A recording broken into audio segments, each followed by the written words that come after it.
નમસ્કાર વિદ્યાર્થી મિત્રો, ફરી આપના યુટ્યુબ માધ્યમના ઇગ્નોના વ્યાખ્યાનમાં આપ સર્વેનું હાર્દિક સ્વાગત કરું છું. આજે આપણે BECC 109 ઇન્ટરમીડિયેટ ઇકોનોમિક્સમાં યુનિટ 7 પર ચર્ચા કરીશું. ફરીવાર BECC 109 ઇન્ટરમીડિયેટ મેક્રો ઇકોનોમિક્સ 2 એમાં યુનિટ 7માં ઇન્વેસ્ટમેન્ટ ફંક્શન મૂડીરોકાણ વિધેય પર આપણે વાત કરવાના છીએ. આ વસ્તુની ચર્ચા બાદ કે identify the factors that drive investment, મૂડીરોકાણને લીડ કરનારા, દોરનારા પરિબળો વિશે તમને પરિચય મળે. Describe the speed of adjustment of actual capital stock to the optimum capital stock. ઇષ્ટતમ મૂડી જથ્થા માટે જે સ્પીડી એડજસ્ટમેન્ટ થાય છે વાસ્તવિક મૂડી જથ્થાનું, એની ચર્ચા. Identify the link between the fluctuations in investment and fluctuations in stock market. મૂડીરોકાણ અને સ્ટોક માર્કેટ ની એની જે ઇન બિટવીન લિંક છે, એનું જોડાણ છે, જેનાથી એને પણ આઈડેન્ટિફાય કરવું, અભિજ્ઞય કરવું. Explain how home loan and tax policies affect home buyers decision to investment on residential project. જે લોકો ઘર ખરીદનારા છે, identify the motives behind keeping aside a part of output as inventories. એટલે કે નવપ્રવર્તનાત્મકતા જે છે એને આપણે કેવી રીતે મોટિવ, એના પ્રેરણા, જે મૂડીરોકાણ માટે પ્રેરણાદાયક પરિબળો કયા છે એના વિશે આપણે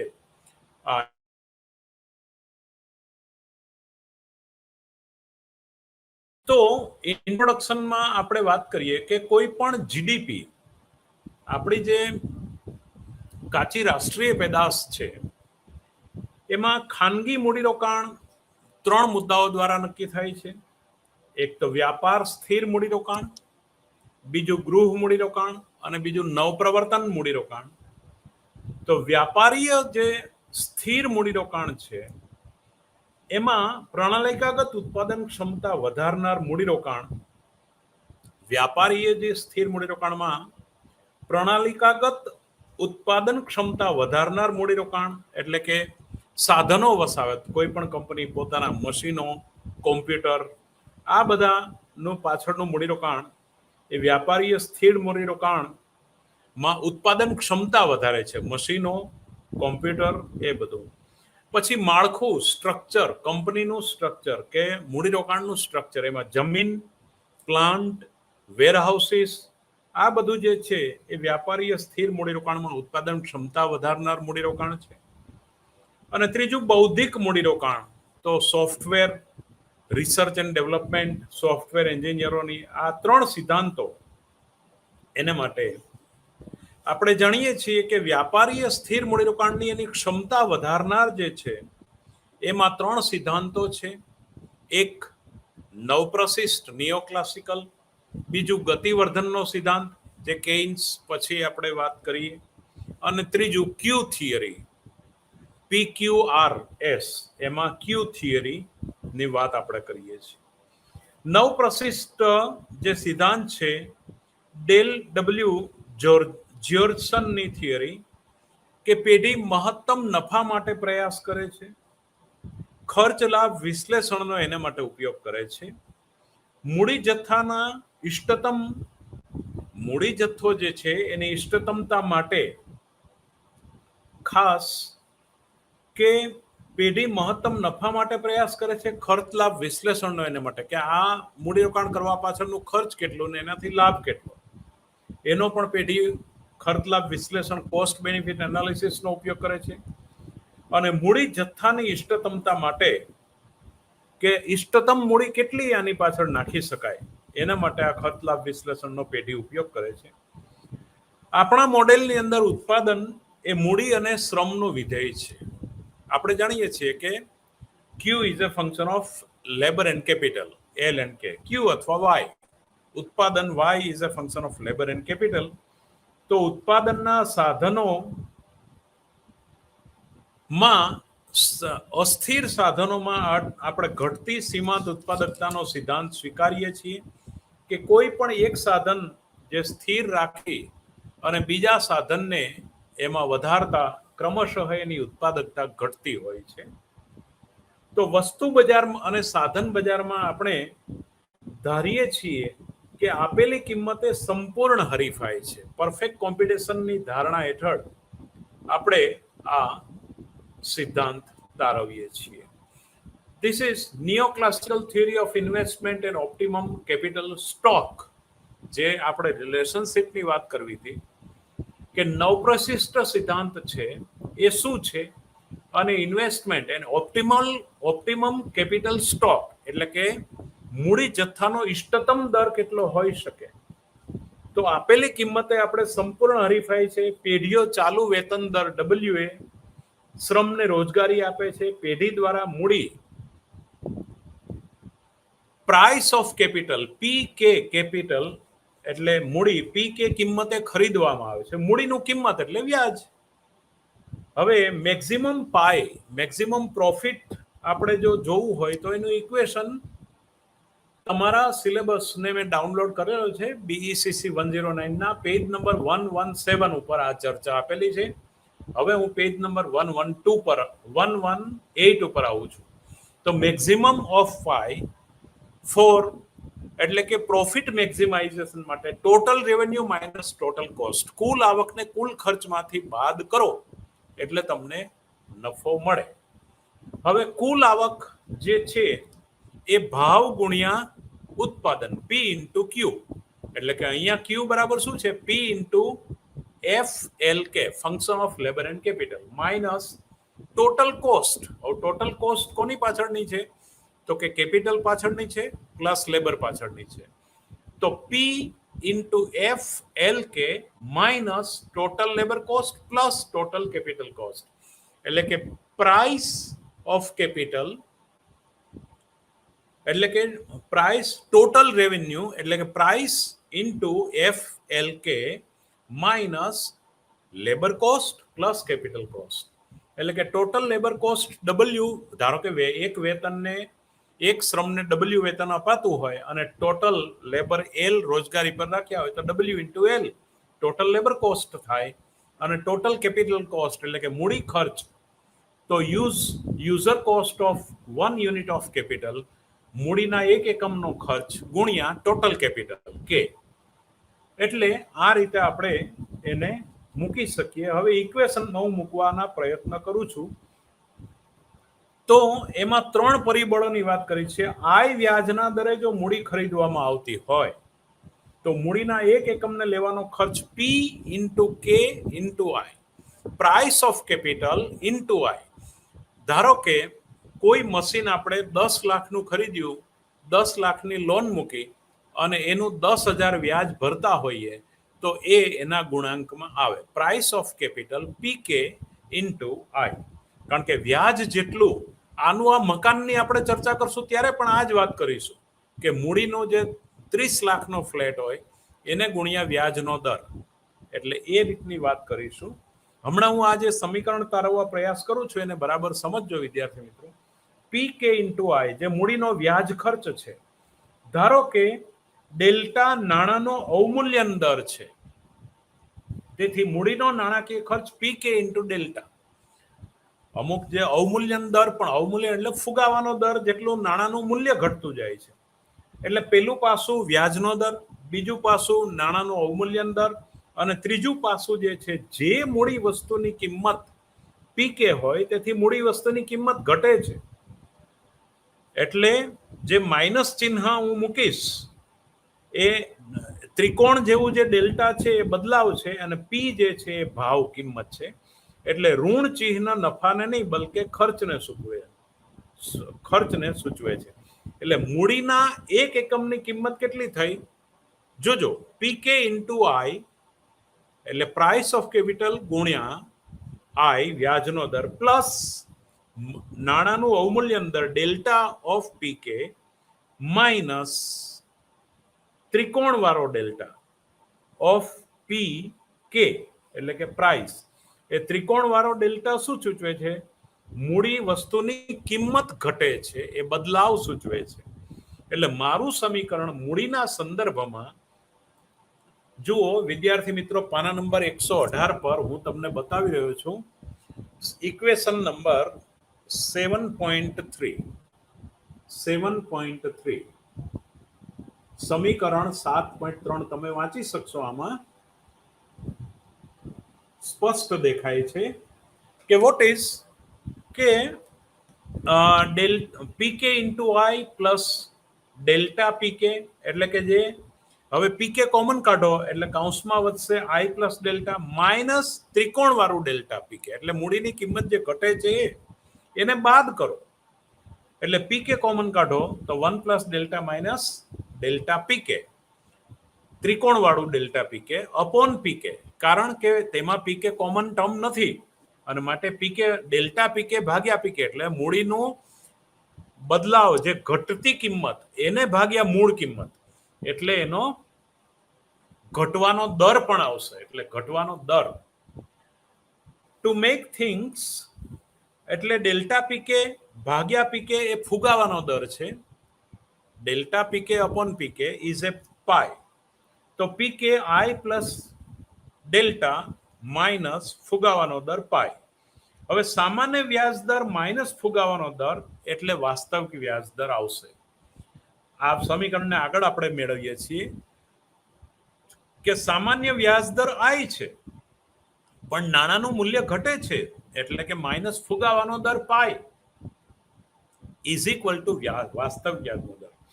ધારો કે દર 2% દરે નાણાંનું મૂલ્ય ઘટતું હોય અને વ્યાજ દર 10% હોય તો વાસ્તવિક વ્યાજ દર આપણને 8% ભરવો પડ્યો, કારણ કે બાકીનો ડિપ્રેસિએશન કોસ્ટ તો પેલા કેપિટલ વાળા માટે, બેંક વાળા માટે છે, બરાબર.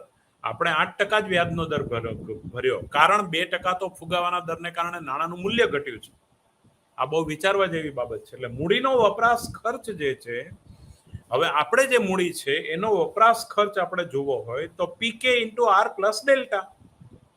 પીકે પ્રાઇસ ઓફ કેપિટલ ને કૌંસમાં આર પ્લસ ડેલ્ટા વડે ગુણી કાઢો તો મૂડીનો વપરાશ ખર્ચ ટોટલ કેપિટલ કેટલું લીધું છે, પીકે આર પ્લસ ડેલ્ટા જે છે એ તમને વાસ્તવિક મૂડીનો કુલ વપરાશ ખર્ચ આપે છે. હવે પેઢી માટે તો ઇષ્ટતમતાનો પ્રશ્ન છે.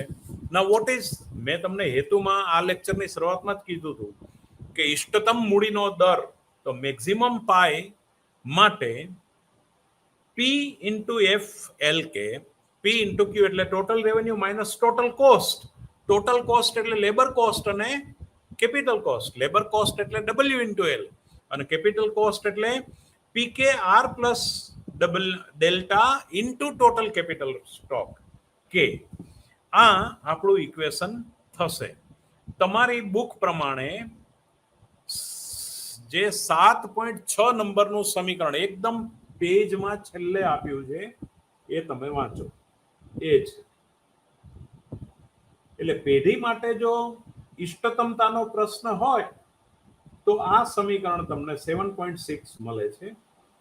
આ હેતુલક્ષી વિધેયને મહત્તમ કરવા માટે, એટલે આ એક તમારો લિનિયર પ્રોગ્રામિંગનો પ્રશ્ન થાય કે આ હેતુલક્ષી વિધેયને મહત્તમ કરવા માટે શ્રમ અને મૂડીના સાપેક્ષમાં આંશિક વિકલન તમારે લેવું પડે. એટલે કે partial derivative of pi with respect to capital કે ઇઝ એ PFK, કારણ કે એલ ના સંદર્ભમાં 0 થઈ ગયું, એલ ને હવે વેરિયેબલ તરીકે લેવાનો જ નથી.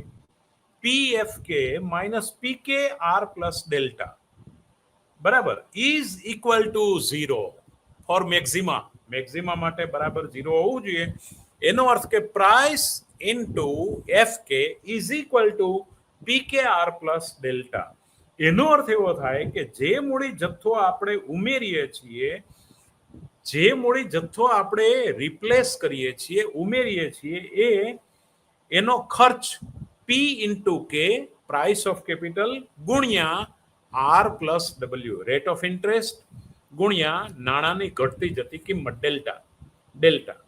એટલે કે real rental cost of capital is એ એમપીકે. હવે જો જમણી બાજુ તમારે માત્ર એમપીકે ને રહેવા દેવો હોય તો પી વડે આ બાજુ ભાગી નાખવા પડે. MPK PK by K R plus delta, that is R plus delta ને સ્મોલ આર ઇન્ટુ સી કહીએ. એટલે ઇક્વેશન નંબર આના ઉપરથી 7.8 તમને મળે છે, જે તમે જોઈ શકો છો.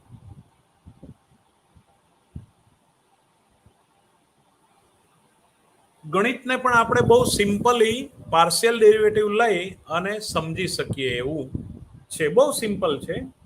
એટલે કે real rental cost of capital એટલે કે મૂડીનો વાસ્તવિક ભાડાનો ખર્ચ આર ઇન્ટુ સી બને છે.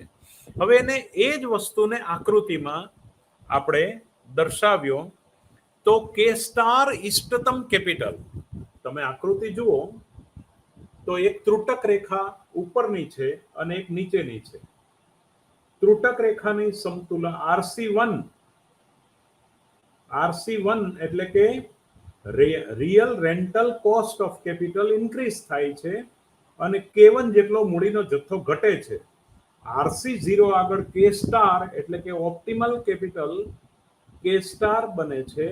એટલે કે marginal product of capital Y1, જે આખી રેખા છે એમપીકે Y1 બતાવે છે, ત્રુટક રેખા જે છે એ એમપીકે Y2 બતાવે છે, અને એના દ્વારા K star is a function of RC and Y એ સી ઇક્વેશન આપણે તારવી શકીએ છીએ. જો આના ઉપરથી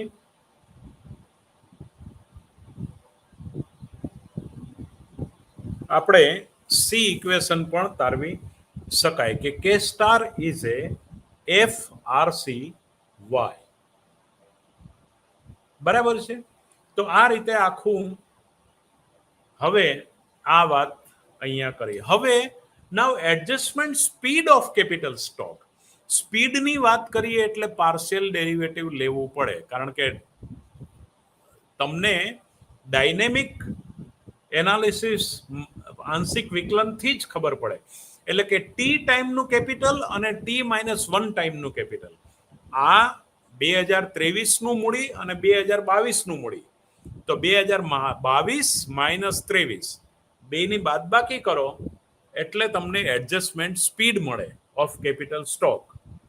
એટલે let us assume that KT-1 is actual capital stock at the end of period T-1. The optimum capital stock is K star. Optimum ધારો કે K star હોય તો તમે ત્યાં કેટલી ઝડપથી પહોંચો છો? તો લાંબડા ગુણક લેમડા કરીને આપણે ગુણકને એમાં મૂકીશું. એટલે KT is equal to KT પર પહોંચવા માટે KT-1 plus lambda K star minus KT-1. ફરીવાર સમીકરણ 7.10 જે છે તમને સ્પીડી એડજસ્ટમેન્ટનું બતાવે છે. 7.10 KT-1 એટલે કે 2022 માંથી 23 ને બાદ કરો અને એને ગુણો કેટલા વડે? લેમડા વડે. એમાં ઉમેરો પ્લસ KT-1 એટલું તમારો K star optimum rate of capital KT T ટાઈમનું કેપિટલ બતાવે. એટલે ઇન્વેસ્ટમેન્ટ એટ એ ટી ટાઈમ એટલે એ માટે કેટલું મૂડીરોકાણ કરવું પડે? તો આઈટી ઇઝ એ KT-1 ઇઝ એ lambda K star minus KT-1. તો IT+1 તો પછી 2024નું મૂડીરોકાણ કેટલું હોવું જોઈએ? IT+1 is A KT+1 minus KT. હવે એ આપણે જાણીએ છીએ. જુઓ સમીકરણ 7.12 બહુ ક્લિયર છે. લેમડા ઇન્ટુ 1 માઇનસ લેમડા એ બે ગુણક વડે તમે ગુણો લેગ વેરિયેબલ લેગ મોડેલની જેમ. એટલે lambda into 1 minus lambda K star minus KT-1 એટલે કે 2022નું છે એ 2024નું જે કે સ્ટાર સ્ટાન્ડર્ડ કેપિટલ છે એ બેની બાદબાકીને લેમડા અને 1 માઇનસ લેમડા વડે ગુણવાનું થાય છે. એટલે આ પ્રમાણે તમે એડજસ્ટમેન્ટ પણ જોઈ શકો છો. એને સ્તંભાલેખની રીતે investment continue until the actual capital stock reaches the optimum level of capital, larger the value of lambda. લેમડાની વેલ્યુ જેમ મોટી હશે faster the speed of adjustment. એટલે કે ઝડપથી ઇષ્ટતમ મૂડીરોકાણની દિશામાં તમે આગળ વધી શકશો. એ જ વસ્તુ આ સ્તંભાલેખ દ્વારા, જેમ લેમડાની સ્પીડ વધારે, લેમડાની વેલ્યુ વધારે, એમ આ એડજસ્ટમેન્ટ સ્પીડ વધારે. એટલે કે કેટી માઇનસ કેટી માઇનસ 1, ધારો કે આના આ કરતા આ વર્ષે, આ વર્ષથી આ વર્ષ, આ વર્ષ, આ વર્ષ, આ વર્ષ, એટલે સ્ટાન્ડર્ડ તમે કે સ્ટાર પર પહોંચવા માટે લેમડાની વેલ્યુ જેટલી મેજર હશે, અહીંયા કેટી માઇનસ 1 અને કેટી પ્લસ 1 માઇનસ કેટી અને કેટી માઇનસ 1, એટલે એ જે લેમડાની સ્પીડ જેટલી વધારે હશે એટલું એડજસ્ટમેન્ટ ઝડપથી થશે. Now the stock market and Tobin's Q theory. ટોબિનની ક્યુ થિયરી અને સ્ટોક માર્કેટ વિશે થોડી આમાં વાત કરીએ. તો ક્યુ શું છે? સ્મોલ ક્યુ, અંગ્રેજી ક્યુ. તો અંગ્રેજી small Q is equal to market value of installed capital. એટલે કે જે ઇન્સ્ટોલ્ડ કેપિટલની માર્કેટ વેલ્યુ જે છે એને ભાગ્યા રિપ્લેસમેન્ટ કોસ્ટ ઓફ કેપિટલ. એની જગ્યાએ નવું, ધારો કે કોઈ એક વર્ગખંડ છે, એની અંદર તમે 10 બેન્ચીસ મૂકી છે અને દર વર્ષે 2 બેન્ચીસ ઘસારા ખર્ચ પેટે બહાર કાઢી અને એ તૂટી ફૂટી જાય છે અને દર વર્ષે 2 બેન્ચીસ વધારાની ઉમેરવી પડે છે. તો market value of installed capital, જે ઇન્સ્ટોલ કરેલું કેપિટલ છે એની માર્કેટ વેલ્યુને રિપ્લેસ કરો છો, એના કોસ્ટ વડે ભાગો, એને આપણે સ્મોલ ક્યુ કહીએ છીએ. Now value the stock market places on the firms, એટલે કે ક્યુ ના સંદર્ભમાં અહીંયા આપણે the value the stock market places on firms asset, પેઢીની કુલ મૂડીમાં જે સ્ટોક માર્કેટ જે જગ્યા લે છે એની વેલ્યુ ભાગ્યા actual current worth of firms asset, એને ભાગ્યા પેઢીની જે વાસ્તવિક ચાલુ મૂલ્ય, વાસ્તવિક અત્યારનું મૂલ્ય, ચાલુ મૂલ્ય જે છે એને ભાગો. હવે ક્યુ ની વેલ્યુ ગ્રેટર ધેન 1 ક્યારે આવે ને લેસ ધેન 1 ક્યારે આવે, એટલું સમજી લઈએ એટલે આપણને આ ક્યુ થિયરી ખ્યાલ આવશે. ધારો કે ક્યુ ઇઝ ગ્રેટર ધેન 1 છે, એનો અર્થ કે અંશ મોટો છે, the numerator is greater than denominator, છેદ કરતા અંશ મોટો છે, એનો અર્થ કે આનું મૂલ્ય 1 કરતા વધારે આવે છે. તો value the stock market places on the firms asset. Now the value the stock market places on firms asset, પેઢીના એસેટ એટલે કે એનું અસ્કયામતમાં સ્ટોક માર્કેટ પ્લેસીસ એ ઊંચું છે, જે ખરેખર કંપનીનું અત્યારની જે કંપનીની મૂડીની અથવા મિલકતની એસેટ્સ અસ્કયામતની વાસ્તવિક મૂલ્ય કરતા સ્ટોક માર્કેટની વેલ્યુ ઊંચી છે, એનો અર્થ કે ક્યુ ઇઝ ગ્રેટર ધેન 1. તો નાણાના પ્રત્યેક એકમે પેઢી નવી મૂડી ખરીદવા અને તેથી પેઢી ક્યુ -1 નફો મેળવી શકશે. એનો અર્થ કે પેઢી માટે ફાયદાકારક છે. તેથી પેઢીને વિસ્તાર કરવાની પ્રેરણા મળે. જો સ્ટોક માર્કેટમાંથી એની કરંટ વેલ્યુ કરતા વધારે નાણાં મળતા હોય તો પેઢીને વિસ્તાર કરવા માટેની પ્રેરણા મળે છે. Value the stock market places on firms asset divided by actual current worth of the firms asset. જો એકચ્યુઅલ કરતા પેલું વધી જતું હોય, stock market places on firms asset will be greater, then Q will be greater than 1, then firm can increase the new area or new range of the investment. એટલે કે એ પોતે પોતાની શેર મૂડીમાં વધારો કરીને પોતાનું મૂડીરોકાણ વધારી શકે. અને જો Q is less than 1, એટલે કે બજારના સ્થળે તેના વાસ્તવિક કિંમત કરતા ઓછું મૂલ્ય મળે તો નવું મૂડી જથ્થો ઉમેરવાની પ્રેરણા મળતી નથી.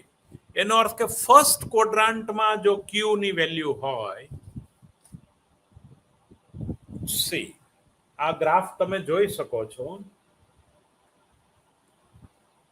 અહીંયા પ્રથમ ચરણમાં ક્યુ ઇઝ ગ્રેટર ધેન 1 અને પ્રથમ, દ્વિતીય, તૃતીય ચરણમાં, ત્રીજા ચરણમાં એનું મૂલ્ય ઓછું આવે છે. ત્રીજા ચરણમાં ઓછું મૂલ્ય આવે છે, પ્રથમ ચરણમાં વધુ મૂલ્ય આવે છે. એનો અર્થ કે પ્રથમ ચરણમાં હોય તો ક્યુ ઇઝ ગ્રેટર દેન 1, નવું મૂડીરોકાણ કરવા પ્રોત્સાહન મળે છે. અહીંયા નવું મૂડીરોકાણ કરવા પ્રોત્સાહન મળતું નથી. અહીંયા આપણે એક્સ અક્ષ પર શું માપ્યું છે? ઇન્વેસ્ટમેન્ટ. એક્સ અક્ષ પર ઇન્વેસ્ટમેન્ટ ઇક્વલ ટુ 0. તો જો આ બાજુ હોય તો લેસ ધેન 1 માં નવું મૂડીરોકાણ કરવા, કારણ કે અહીંયા માઇનસ વેલ્યુ હશે વાય ની, એક્સ ની પણ માઇનસ વેલ્યુ હશે, અહીંયા પ્લસ વેલ્યુ હશે બંનેની, અને માટે નવું મૂડીરોકાણ કરવાનું ક્યુ થિયરી પ્રમાણે પ્રોત્સાહન. If Q is greater than 1, then there is incentive to undertake new net investment. When Q is less than 1, firm should start selling their capital. એ ઉલટાનું મૂડી પણ વેચે છે, because they would get more for it on the second hand market than the value shareholders placed on it. એટલે કે પોતાની મૂડી પણ વેચવા તૈયાર થાય. અમુક મશીનરો વેચી દે, મશીન વેચી દે એ પ્રમાણે. હવે આ વાત કેપિટલ સ્ટોકના ઇન્વેસ્ટમેન્ટના સંદર્ભમાં. હવે આપણે રેસિડેન્શિયલ ઇન્વેસ્ટમેન્ટ, જે લોકો ઘર કે નવા મકાનમાં મૂડીરોકાણ કરે છે, એના સંદર્ભમાં આપણે થિયોરિટિકલ સ્ટ્રક્ચર એટલે કે સૈદ્ધાંતિક માળખું જોવા પ્રયાસ કરીએ. At any given point of time, a fixed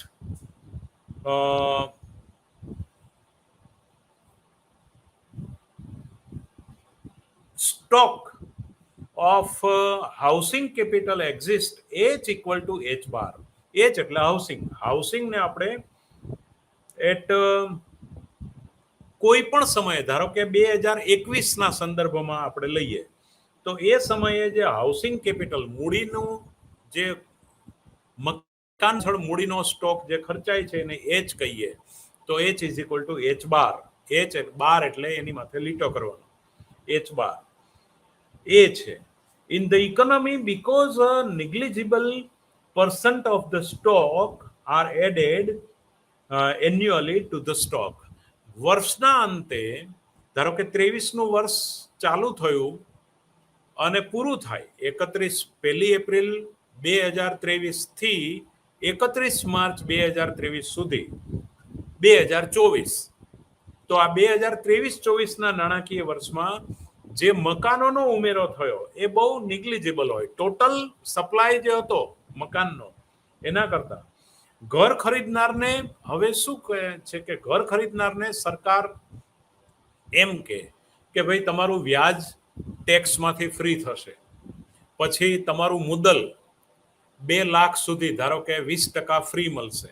આ આકર્ષણ છે ઘર ખરીદવાનું, કે આપણે જે ધારો કે 30 લાખની લોન મૂકીએ તો 30 લાખ ઉપર ધારો કે આપણે ટેન્ટેટિવ ઉદાહરણ લઈએ કે દર મહિને જે કંઈ પણ હપ્તામાં વ્યાજ કપાતું હોય અને 20,000નો હપ્તો આવતો હોય ને એમાં 18,000નું વ્યાજ કપાતું હોય, તો 18,000નું વ્યાજ અથવા તો 22,000નો હપ્તો આવતો હોય ને 20,000નું વ્યાજ કપાતું હોય, તો 20,000 12 મહિના, 12 દુ 24 એટલે 2,40,000 તમારી ટોટલ ધારો કે 10 લાખની ઇન્કમ હોય તો એમાંથી વ્યાજ બાદ મળે. આ એક પ્રકારનું આકર્ષણ છે. એટલે હવે તમારું જે 7,60,000 ઉપર જ ટેક્સ ગણવાનો, અને મુદ્દલમાંથી જે મુદ્દલ કપાયું ધારો કે 2,000, બાકીનું જે 20,000 કપાતું હોય કે ગમે તે, એને તમારે એનો 1/5 પાંચમો ભાગ એટલે કે 20% ભાગ એ ટેક્સમાંથી બાદ મળે. એ પ્રકારનું આકર્ષણ હોય. એટલે ઘર ખરીદનારને કરવેરામાં ફાયદો થાય છે. એકથી વધુ ઘર ખરીદનારને કરમાં ફાયદો પણ થાય અને ભાડાની આવક ઉમેરાય. એમાં શું થાય, ભાડું ધારો કે 2 મકાન છે તો 2 મકાનમાં તો માણસ રહેવાનો નથી, એટલે એક મકાન એને ભાડે આપ્યું હોય તો ભાડું આવકમાં ઉમેરાય, અને એને જે વ્યાજ ગણ્યું હોય એનું વ્યાજ કપાયું હોય એ જાવકમાં ગણાય. ધારો કે એ વ્યક્તિને 2,40,000 વ્યાજ કપાયું અને એમાંથી કઈ 2,40,000 ભાડું તો મળવાનું નથી, એને ધારો કે દર મહિને 10,000 ભાડું મળે છે, તો 1,20,000 રૂપિયા 2,40,000 માંથી બાદ કરો એટલે 1,20,000 વ્યાજ સરકારે લીધું અને 1,20,000 આવક થઈ ભાડાની આવકમાંથી, એટલે એ આવકમાં ગણાય અને પેલું જાવકમાં ગણાય. એટલે જાવક ઉપર જ એને પછી ટેક્સમાંથી ફાયદો થાય. તો પણ એને ટેક્સમાં ફાયદો થાય જ છે. તો મિલકત વેરો પણ બાદ થાય. હવે મકાન જ્યારે વેચશે ત્યારે એને આજુબાજુના વિકાસ થવાને કારણે મિલકત લેશે, જંત્રી લેશે, એ પણ બાદ થાય છે.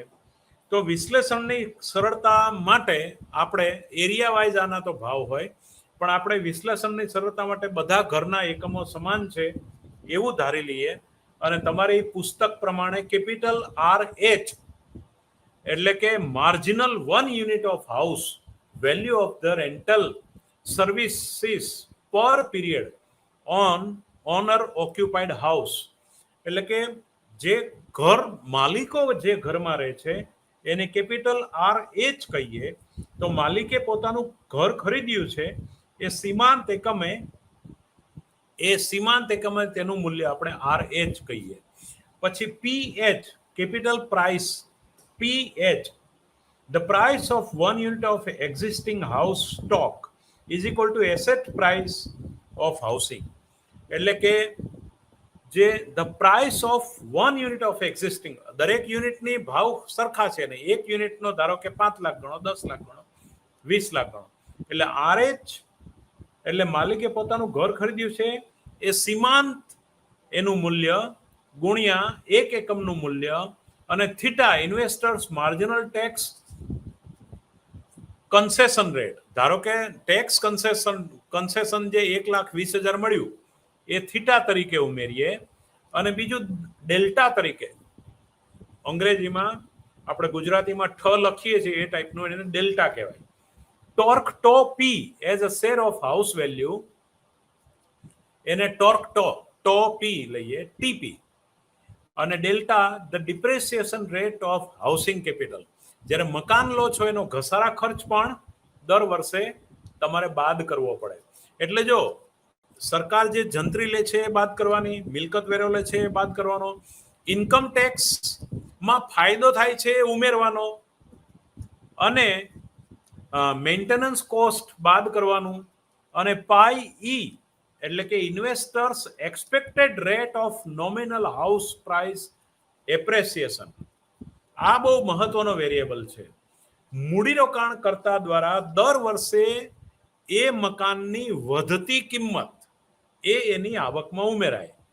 તો HD housing investment HD is A H બાર. એટલે હવે આમાં હાઉસિંગનો નિર્ણય કેવી રીતે લોકો લે છે, આ બહુ મહત્વની વાત છે. તો પ્રોપર્ટી ટેક્સ ધારો કે ટીપી, ટો કહેવાય, ગ્રીક મૂળાક્ષર ટો છે, ટો પી એટલે અંગ્રેજી ટીપી, ચોથી એબીસીડીના ટી જેવો જ આવે, TP. Home buyers can deduct theta properties proportion of the expenditure, that is mortgage interest and property tax from their table of income. એટલે ડેલ્ટા જે છે એ પણ ડિપ્રેસિએશનની વાત છે.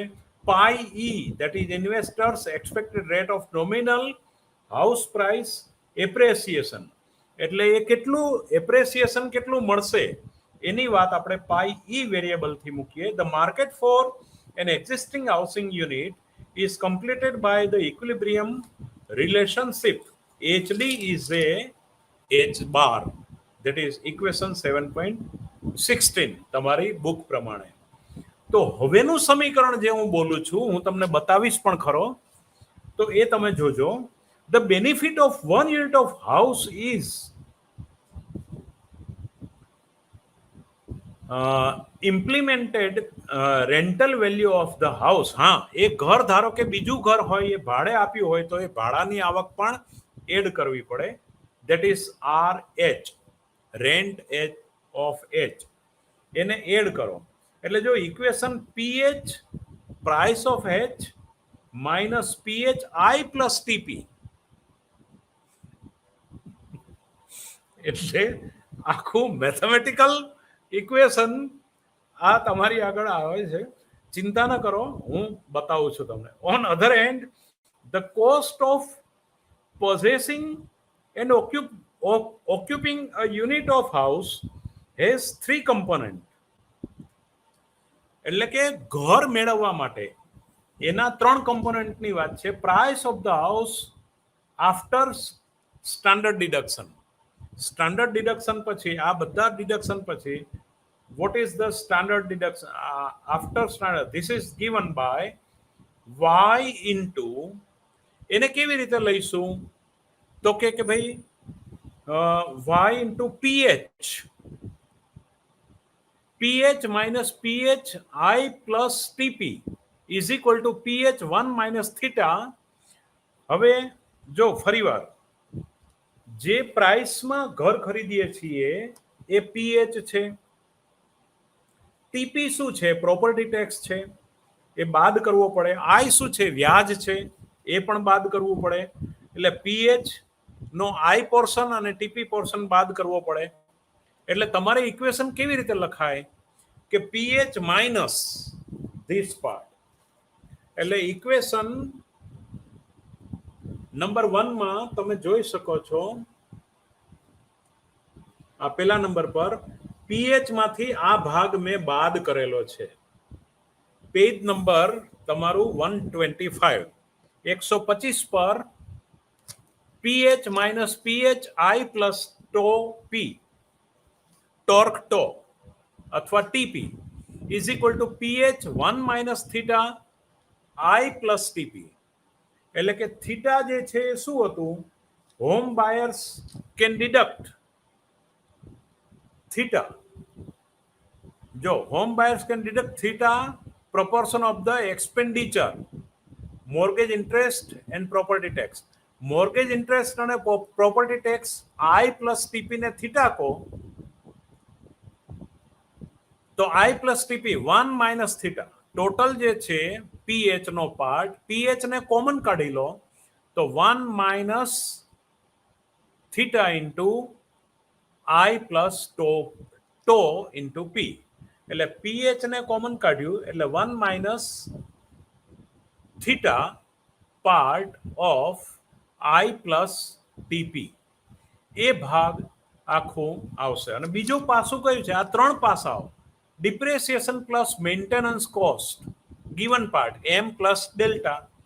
પેલો જે જેવો ડેલ્ટા કરીએ એ depreciation rate on housing capital. મકાન જૂનું થતું જવાનું, એનો ઘસારા ખર્ચ લાગવાનો છે, એટલે એમ plus delta. Expected capital gain or loss. હવે આ જે છે જોખમની બાબત છે કે હવે નવા મકાનની માંગ ઘણી વખત સ્થિર પણ થઈ જાય, ક્યારેક અસામાન્ય રીતે વધે અથવા ક્યારેક ઘટે પણ ખરી. ઘટવાની સંભાવના ઓછી, કાં તો સ્થિર અથવા વધવાની.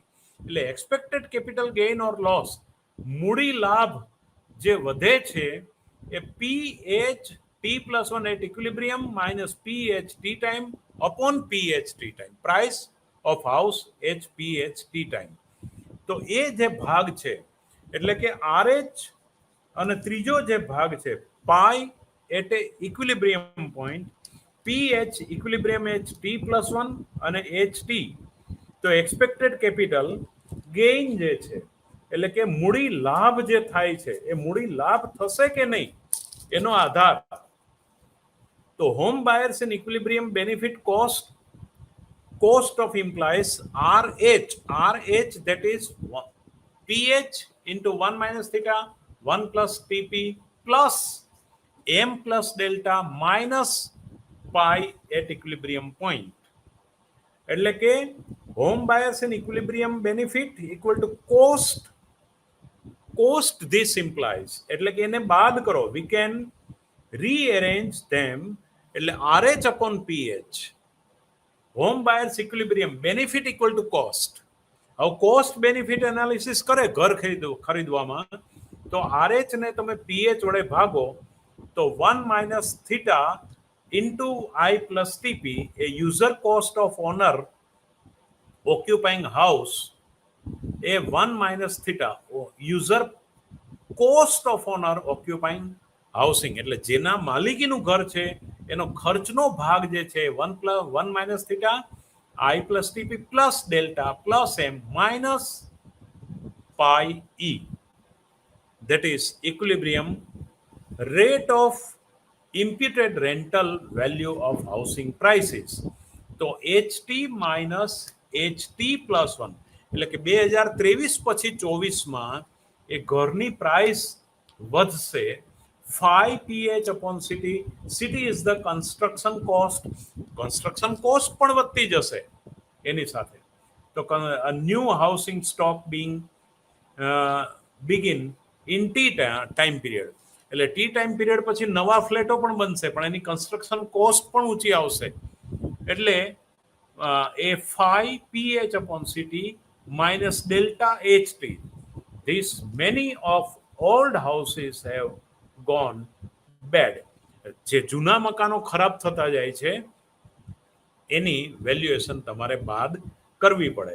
એટલે આ એક જે મેથડ છે એ પણ રેસિડેન્શિયલ ઇન્વેસ્ટમેન્ટ માટેની આપણે નિર્ણય કેવી રીતે લેવાશે એની આ પાના નંબર 125 અને 126 ના આધારે આપણે ચર્ચા કરી. નાઉ ધ ગ્રાફિકલ એનાલિસિસ, એને તમે ગ્રાફિકલ એનાલિસિસ થી પણ વર્ણવી શકો છો. નાઉ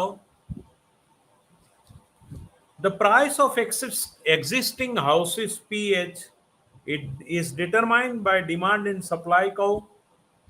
Interaction demand, માંગ અને પુરવઠાના આંતર પ્રક્રિયા દ્વારા જ ઘરની માંગ અને પુરવઠા દ્વારા ઘરની ડિમાન્ડ થશે. is inelastic in given house stock. એ આપેલા ઘરનો જથ્થો ટોટલ આપેલા સમયે ફિક્સ છે, એટલે એની જે ડીડીએન સપ્લાય કર્વ જે છે એ ઇનઇલાસ્ટિક હશે. ટોટલી એક ફિક્સ પુરવઠો છે એટલે જમીનના પુરવઠાની માફક એને ઇનઇલાસ્ટિક, એટલે વાયએક્સ ને સમાંતર દોરીએ. જો ઘરના ભાવ ઊંચા જાય તો કાં તો લોકોને નાના ઘર ખરીદવા પડે અથવા ન ખરીદે, અથવા તો પછી એ શું કરશે કે નીચે પોતે રહેશે અને ઉપરનું મકાન ભાડે આપશે, ઘરના ટુકડા કરશે. માંગ અને પુરવઠા વચ્ચે આ રીતે સમતુલા લાવવા પ્રયત્ન કરશે. ગાંધીનગરમાં આજે ઘણા મકાનોમાં કોઈ મકાન માલિક નીચે રહે છે અને ઉપર ભાડે આપે છે અને એ રીતે મકાનના હપ્તા પણ નીકળી શકે. એટલે માંગ અને પુરવઠા વચ્ચે એ રીતે સમતુલા લાવવાના પ્રયાસો કરશે. એટલે ખાસ કરીને 5 પરિબળો, એમાં માંગ રેખા ઉપરની બાજુએ ખસશે. એક તો મોર્ગેજ વ્યાજનો દર ઘટે. મકાનની માંગ ક્યારે વધશે તો કે જો મોર્ગેજનો વ્યાજ દર ઘટશે, પ્રોપર્ટી ટેક્સ રેટ ઘટશે, વળતરનો દર ઘટશે, મેન્ટેનન્સ ખર્ચ ઘટશે અને બીજી મિલકતોમાંથી મળતું વળતર, મકાન સિવાય શેર માર્કેટ અથવા બીજા સોનામાંથી કેમ જો વળતર ઘટશે તો મકાનની ટોટલ માંગ રેખા ઉપરની તરફ ખસે. આ 5 ફેક્ટર કામ કરે તો પછી મકાનની માંગ રેખા ઉપરની તરફ શિફ્ટ થાય. અને મકાનની માંગ રેખામાં વધારો ક્યારે થાય તો બીજા એના અસર કરતા પરિબળો છે વસ્તી, સંપત્તિ, આવક અને ઘરમાંથી મળતો અપેક્ષિત મૂડી લાભ. આ 4 પરિબળોમાં વધારો થાય તો પણ મકાનની માંગ વધે. હવે આ બહુ શોર્ટકટ ગ્રાફિકલ મેથડ વધારે ઈઝી છે પેલા સમીકરણ પદ્ધતિ કરતા. તો માંગ રેખા ઉપરની તરફ ખસે છે. તમે આ આકૃતિ દ્વારા જોઈ શકશો કે પેનલ એ હાઉસિંગ સ્ટોક અને panel B supply of new housing. Panel A housing stock બતાવે છે, panel B supply of new housing બતાવે છે. તમે આમાં સ્પષ્ટ રીતે જોઈ શકશો કે PHT price of housing at T time HT equal to H bar. Panel A માં જુઓ તો ત્યાં સમતુલા આવે છે. માંગ રેખા ઉપરની તરફ ક્યારે ખસે? મેં તમને 5 પરિબળો કીધા એ T+1 ટાઈમે કાં તો વસ્તી વધે, સંપત્તિ વધે, આવક વધે, ઘરમાંથી મળતો અપેક્ષિત વળતર વધે, અથવા તો શું ઘટે? પ્રોપર્ટી ટેક્સ ઘટે, મોર્ગેજ વ્યાજનો દર ઘટે, મેન્ટેનન્સ ખર્ચ ઘટે, બીજી મિલકતોનું વળતર ઘટે. આ 5 ને 5 10 પરિબળોથી માંગ રેખા ત્રુટક બતાવે છે. એ દિશામાં ઉપરની તરફ જાય તો, અને બિલ્ડરો જે કોન્ટ્રાક્ટરો એફએસ જેટલો પુરવઠો હાઉસિંગનો HT થી HT+1 ટાઈમે વધારતા જશે. એટલે HT થી HT+1 અહીંથી અહીંયા પુરવઠો વધે છે. એ તમે આકૃતિમાં સ્પષ્ટ રીતે જોયું. નાઉ ઇમ્પ્લિસિટ ઓફ ધ મોડેલ એટલે housing market, an increase in housing demand leads to a rise in housing prices and residential investment. એટલે કે રહેણાંકના ઘરની માંગ માં વધારો આ 10 પરિબળોને કારણે થતો હોય છે. નાઉ ઇમ્પ્લિકેશન ઓફ ધ મોડેલ, મકાનની લોન પર ઇન્કમ ટેક્સ રિબેટ નો લાભ ઊંચા પગાર. હવે આમાં આનું એનાલિસિસ કરવું જોઈએ આર્થિક, એક અર્થશાસ્ત્રના વિદ્યાર્થી તરીકે. તો મકાનની લોન પર ઇન્કમ ટેક્સ રિબેટ નો લાભ મળે, પણ એનો લાભ મોટે ભાગે ઊંચા પગાર ધોરણવાળાને મળતો હોય છે. એટલે ઊંચા પગાર ધોરણવાળાને મકાનની હોમ લોન પણ વધારે મળતી હોય છે. તો એ વખતે ધારો કે નીચા પગાર ધોરણવાળા હોમ લોન ન લીધી હોવાને કારણે એને લાભ મળતો નથી. જ્યારે સામાન્ય વ્યાજ દર વધે તો અપેક્ષિત ફુગાવા સાથે કરવેરા પછી ઉછીના નાણાંનો સીમાંત ખર્ચ, જે ઉછીના નાણાંનો સીમાંત ખર્ચ છે 1 - θ * I - પાઈ એટ ઇક્વિલિબ્રિયમ અપેક્ષિત ફુગાવાના દર સાથે ઘટે છે. અને આમાં નીચા આવક જૂથના લોકો કરતા ઊંચી આવક જૂથના લોકોની ઘર ખરીદવાની લોનની માંગ વધે છે. 20 થી 40 વર્ષની ઉંમરે સામાન્ય રીતે માણસ ઘર ક્યારે ખરીદે? તો 20 થી 40 વર્ષની ઉંમરે લગ્ન થતા હોય કોઈ પણ વ્યક્તિના, એના બાળકો, અને એને કારણે ઘરની માંગ સામાન્ય રીતે વધતી હોય છે. અપેક્ષિત ફુગાવાનો દર પાઈ એટ ઇક્વિલિબ્રિયમ, તાર્કિક અપેક્ષાના ફ્રેમવર્કનો ઉપયોગ કરીએ તો ઘર ખરીદનાર ભૂતકાળની માહિતીનો પણ ઉપયોગ કરે છે. અને આ મોડેલમાં આપણે આ પ્રક્રિયાનો ઉપયોગ કરીએ તો પદ્ધતિસર મકાન બજારમાં થતી અસરો જોઈ શકાય. જો વસ્તી, સંપત્તિ અને આવક સ્થિર દરે વધતી હોય, લાંબા સમય માટે અચાનક ઘરની માંગમાં ફેરફાર થાય તો લાંબા ગાળાની સમતુલા હાંસલ થતી નથી. સ્થિર અર્થતંત્રમાં ચોખ્ખા રહેણાંક માટેની મૂડીરોકાણ શૂન્ય થાય છે. લાંબા ગાળાની સમતુલા હાંસલ થાય છે. તો બિલ્ડરો પોતાના બાંધકામ માટે લોન લે છે. એટલે એફએસ, જે બીજી આકૃતિમાં flow supply, FLOW, flow, SUPPLY, flow supply, એને આપણે એફએસ કહીએ છીએ, એ રેખાને પણ અસર કરે છે. એટલે નવ પ્રવર્તનાત્મક. હવે બીજી એક વાત સાથે સાથે લઈ લઈએ કે નવ પ્રવર્તનાત્મક મૂડીરોકાણ, ઇન્વેન્ટરી ઇન્વેસ્ટમેન્ટ, એ ક્યારે વધે?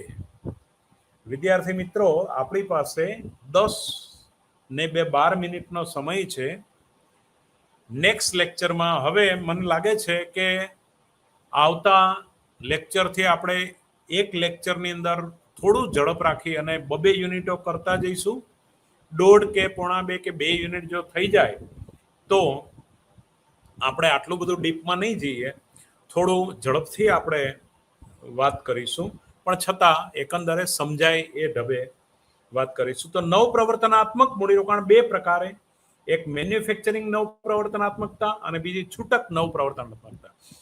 મેન્યુફેક્ચરિંગ, ઇન્વેન્ટરી એન્ડ રિટેલ, તો પૂર્ણ વસ્તુઓ, પ્રગતિજન્ય કાર્ય, કાચો માલ અને પુરવઠો જથ્થાબંધ. આ નવ પ્રવર્તનાત્મકની પ્રેરણા ક્યાંથી મળે?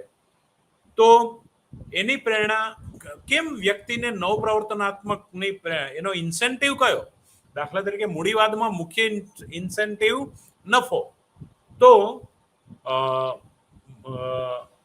નવ પ્રવર્તનાત્મકતાથી શું ઉત્પાદકને ફાયદો થાય? તો એક તો ઉત્પાદન સરળતા. તેજીના સમયમાં સામાન્ય રીતે રિસર્ચ એન્ડ ડેવલપમેન્ટ કોઈ પણ કંપની પોતાનો વિસ્તાર કરતી હોય છે. પ્રોડ્યુસિંગ સ્મૂધિંગ, એટલે કે સ્મૂથલી ઓછા ખર્ચે વધારે સારી રીતે ઉત્પાદન થઈ શકે. બીજું, ઉત્પાદન સૂચિ multi product firms in scheduling production runs, એટલે કે ઉત્પાદન સૂચિ એટલે કે એકથી વધારે ઉત્પાદન કરવામાં એકનું જે દાખલા તરીકે સાબુની ફેક્ટરી હોય, હવે સાબુનીકરણની પ્રક્રિયામાં જે તેલ વધે છે, ઉપરનું તેલ કોસ્ટિક સોડાની સાથે જે બચે છે એને તમે ગ્લિસરીન તરીકે ઉપયોગ કરી શકો. એટલે ગૃહ ઉદ્યોગ હોય તો એને મલ્ટી પ્રોડક્ટ પણ પ્રોડ્યુસ કરી શકે, કે એક પ્રકારનું ઉત્પાદન કરે છે એમાંથી જે વેસ્ટ નીકળે છે એનો બીજા ઉત્પાદનમાં ઉપયોગ થાય. તો નવપ્રવર્તનને કારણે પેઢીઓ પોતાનું multi product firm in scheduling product runs કરી શકે છે. ત્રીજી વસ્તુ, રિડ્યુસિંગ ડિલિવરી લેગ્સ, વસ્તુને માર્કેટ સુધી પહોંચાડવા માટે વસ્તુને પહોંચાડવા માટે જે સમયગાળો થાય એ ઘટાડવા માટે ડિલિવરી લેગ્સ, પહેલું ઉત્પાદન 6 મહિને તમે પ્રોડ્યુસ કરીને આપી શકતા હતા, એ હવે 3 મહિને આપી શકો, 4 મહિને આપી શકો. એટલે કે એનો ટાઈમ લેગ ઘટે. ઇન્વેન્ટરી પ્રોડક્ટને કારણે. તો ઇન્વેન્ટરી મોટિવ્સ આ બધા છે, 1, 2, 3. અને ચોથું, ઉત્પાદનના સાધન તરીકે નવપ્રવર્તનાત્મકતા. કોઈ પણ ઉત્પાદનના સાધન માટે નવપ્રવર્તનને કારણે ઉત્પાદન ખર્ચ ઘટે છે. કેમ કે તેથી ઓછું ખર્ચાળ હશે, એટલે કે ઉત્પાદન ખર્ચ એનાથી ઓછું ખર્ચાળ બનશે, અને એટલે ઉત્પાદન નો પ્રોડક્શન કોસ્ટ ઘટે. એને કારણે નવપ્રવર્તનાત્મકતા એટલે કે ઇન્વેન્ટરી મોટિવ આનાથી પણ એક ઊભો થાય છે. પછી પાંચમું, stock out avoidance, out of stock સિચ્યુએશનને પહોંચી વળવા. ઘણીવાર એવું થાય કે ડિમાન્ડ હોય, કંપનીની પ્રોડક્ટની ડિમાન્ડ હોય, પણ કંપની એનો સપ્લાયમાં પહોંચી વળતી ના હોય, સપ્લાયને પહોંચી વળતી ના હોય, તો પણ સ્ટોક આઉટ એવોઇડન્સ એટલે કે આઉટ ઓફ સ્ટોક સિચ્યુએશનને પહોંચી વળવા માટે પણ પેઢીએ નવપ્રવર્તન કરવું પડે છે. પછી ઘણીવાર વર્ક ઇન પ્રોગ્રેસ. હવે ઘણી વખત શું બને કે કોઈ પણ પંખો અહીંયા ફરે છે, દાખલા તરીકે પંખો છે કે એસી છે કે ઓટોમોબાઈલ ઇન્ડસ્ટ્રીમાં કોઈ પણ એક વાહન, એનું તમે ઉદાહરણ લો તો એના અલગ અલગ જે પાર્ટ છે એ અલગ અલગ ફિટ કરવાને કારણે, ધારો કે ગેસ કિટ, કોઈ કંપની ફિટિંગ જ ગેસ કિટ આવે ઓટોમોબાઈલમાં, તો એનાથી એનો મેન્ટેનન્સ ખર્ચ ઘટે છે. તો એટલે વર્ક ઇન પ્રોગ્રેસ એટલે કંપની એવું રીએસેમ્બલિંગ કરે કે જેથી કરીને નવપ્રવર્તન, નવું સંશોધન કરે કે જેથી કરીને નવી ઉત્પાદક પ્રોડક્ટ માર્કેટમાં આવે તો નવી ઉત્પાદકતા, એને કંપનીની ઉત્પાદક એટલે જે કંઈ યંત્ર છે એની ઉત્પાદકતા પણ વધે, અને એ મોબાઈલ પેઢીનું નવપ્રવર્તન પણ છે. અને એ રીતે અન્ય ઉદ્યોગના સંદર્ભમાં કેઇન્સના મોડેલ મુજબ સમગ્રલક્ષી ઉત્પાદન સમગ્રલક્ષી ખર્ચ કરતા વધુ આયોજિત થાય છે. કેઇન્સના સંદર્ભમાં જો તમે આ ચર્ચા કરો તો aggregate production will greater than aggregate expenditure, એટલે એ તો એનું પ્લાનિંગ કરી શકાય. તો નવપ્રવર્તનાત્મક વાસ્તવિક વ્યાજદર અને વ્યાપાર ચક્ર, એનો પણ એક તમારો 7.4.2 મુદ્દો તમારી બુકમાં છે. Inventory, real interest rate and business cycle, એટલે કે નવપ્રવર્તન, વાસ્તવિક વ્યાજદર અને વ્યાપાર ચક્ર. તો નવપ્રવર્તનાત્મક મૂડીરોકાણને અસર કરતા 3 પરિબળો છે. એક માંગ બાજુ છે, બીજી ખર્ચ બાજુ છે, અને ત્રીજું નાણાં સંચાલનની દિશા છે. તો આ રીતે આપણે આનો વિસ્તૃત રીતે અભ્યાસ કરી શકીએ છીએ. હવે મિત્રો, આના પછીના લેક્ચરમાં આપણે યુનિટ 8 લેવાના છીએ. એની પૂર્વ ભૂમિકા હું તૈયાર કરી દઉં, કારણ કે આપણી પાસે બહુ સમય નથી અને આવતા લેક્ચરમાં પણ એનો બહુ ટાઈમ રહેશે નહીં, અને માટે આપણે થોડી વાત અહીંયા કરી દઈએ. યુનિટ 8મું છે demand for money post Keynesian views, એટલે કે નાણાંની માંગ કેન્સ પછી જે વ્યૂ આવ્યા, ખાસ કરીને transaction demand for money and portfolio theory, Friedman demand for money theory, એ ત્રણની વાત આપણે આવતા લેક્ચરમાં કરવાની છે. એમાં ટ્રાન્ઝેક્શન ડિમાન્ડ ફોર મનીમાં જેમ્સ ટોબિન એટલે 1952, 54 અને 56માં ત્રણ અર્થશાસ્ત્રીઓ અલગ અલગ, એક ફ્રીડમેને, પછી ટોબિને પણ વાત કરી થોડી. એમાં M1 નાણાંની વ્યાખ્યાનો ઉપયોગ કરી અને ડિમાન્ડ ફોર મની પોસ્ટ કેન્શિયન વ્યૂમાં આપણે નાણાંની માંગ કેવી રીતે થાય છે. તો આપણે જાણીએ છીએ કે ટ્રાન્ઝેક્શન મોટિવ, એની સાથે સ્પેક્યુલેટિવ મોટિવ, જે કેન્સે જે વાત કરી, એ સટ્ટાકીય હેતુ માટે પણ નાણાંની માંગ થાય છે એવી રજૂઆત સૌ પ્રથમ કેન્સે કરી હતી. ટોબિનના જે વિશ્લેષણના ગ્રાફની આપણે ચર્ચા નેક્સ્ટ લેક્ચરમાં કરીશું. અત્યારે આ મૂડીરોકાણ વિધેયની વાત જે આપણે કરવાની હતી એ અહીંયા પૂર્ણ કરીએ છીએ, પણ હજી આપણી પાસે 4 મિનિટ છે, તો આવતા લેક્ચરની એની પૂર્વ ભૂમિકા બાંધી દઈએ. તો બોમલ અને Tobin model of transaction demand for money, તો ટ્રાન્ઝેક્શન મોટિવ માટે પણ એનો ઉપયોગ થાય છે. એ ટ્રાન્ઝેક્શન મોટિવને જ ધ્યાનમાં રાખી, એટલે કે M1, M2 અને M3 આ ત્રણ નાણાંની વ્યાખ્યા હતી.